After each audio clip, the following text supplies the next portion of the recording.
La Commission électorale indépendante, CEI, porte à la connaissance de la population ivoirienne que la période de réception des réclamations dans le cadre du traitement du contentieux de la liste électorale qui a débuté le 1er juin pour s'achever le 10 juin 2023 est prorogée jusqu'au jeudi 15 juin 2023, inclus sur le territoire national. La liste des réclamations sera affichée au sein de chaque commission électorale locale le vendredi 16 juin 2023.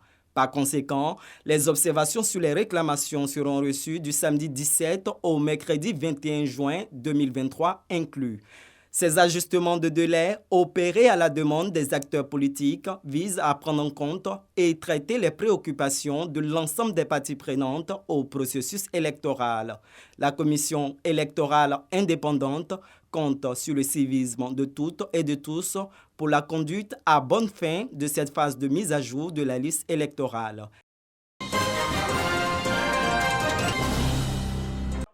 Plus de temps pour la Commission nationale des frontières de Côte d'Ivoire face aux difficultés qui développent le sentiment d'abandon chez les populations des zones frontalières par l'administration centrale. Il s'agit du déficit des bâtiments scolaires et sanitaires, du manque d'eau potable et autres conditions de vie difficiles. La dite commission tient ses promesses à l'Aleraba, localité de la sous-préfecture de Kawara, circonscription administrative frontalière de la Côte d'Ivoire avec le Burkina Faso. Une cantine scolaire, un marché couvert et un forage réalisé, puis un stade de football en cours de réalisation. Accompagné des autorités préfectorales du Tchologo et celles de la région des Cascades au Burkina Faso, le directeur exécutif de la Commission nationale des frontières de Côte d'Ivoire vient d'inaugurer les infrastructures de base. Nous avons entrepris des démarches auprès des populations pour enregistrer leurs besoins.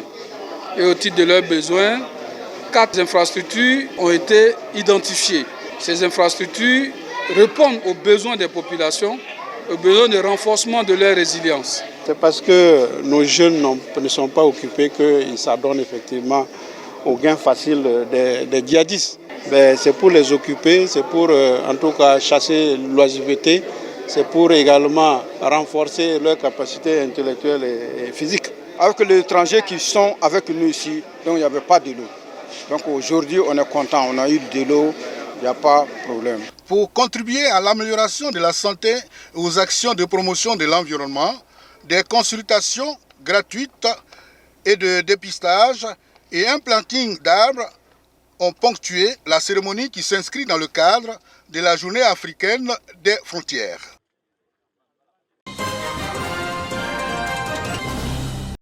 Les étapes essentielles pour le déploiement d'une démarche liée à la responsabilité sociétale des entreprises ont été dévoilées au cours d'une rencontre qui réunissait plusieurs acteurs du secteur public et privé. Il est important quand même d'intégrer la RSE dans la politique de l'entreprise, dans la stratégie de l'entreprise.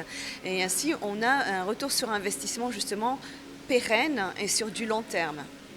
Et quand on parle des salariés, c'est plutôt dans leur temps de travail, dans leur salaire, dans leur bien-être. La démarche se veut qualitative.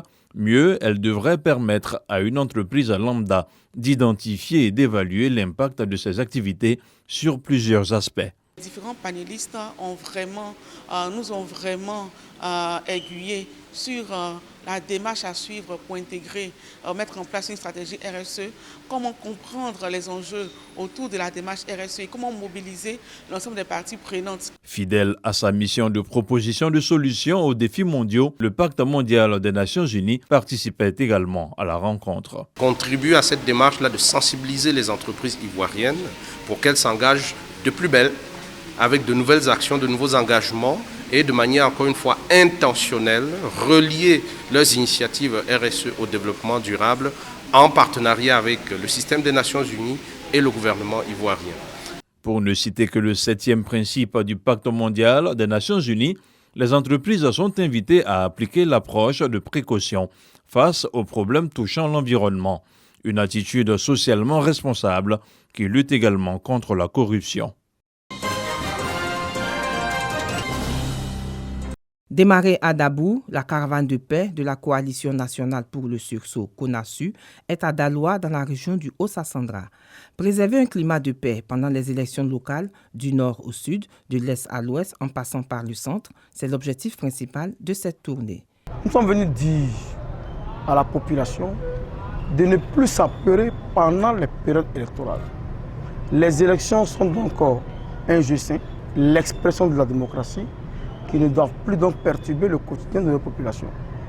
Et pour le faire, il faille bien que nous puissions prendre des engagements à travers les partis politiques, les candidats, à l'effet donc de promouvoir la non-violence pendant ces périodes électorales. C'est vraiment une joie pour moi que des Ivoiriens se lèvent, quel que soit le parti politique, pour prôner cette solidarité autour de ces élections. Nous sommes tenus de défendre l'image de la Côte d'Ivoire.